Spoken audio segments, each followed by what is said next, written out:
اور میرے بندوں سے کہہ دو کہ لوگوں سے ایسی باتیں کہا کریں جو بہت پسندیدہ ہوں، کیونکہ شیطان بری باتوں سے ان میں فساد ڈلوا دیتا ہے۔ کچھ شک نہیں کہ شیطان انسان کا کھلا دشمن ہے۔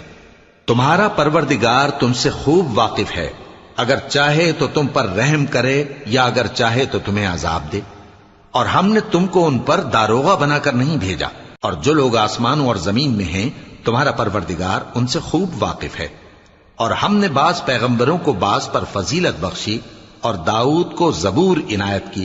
کہو کہ مشرکو، جن لوگوں کی نسبت تمہیں معبود ہونے کا گمان ہے ان کو بلا دیکھو، وہ تم سے تکلیف کے دور کرنے یا اس کے بدل دینے کا کچھ بھی اختیار نہیں رکھتے۔ یہ لوگ جن کو اللہ کے سوا پکارتے ہیں وہ خود اپنے پروردگار کے ہاں ذریعہ تقرب تلاش کرتے رہتے ہیں کہ کون ان میں اللہ کا زیادہ مقرب ہوتا ہے، اور اس کے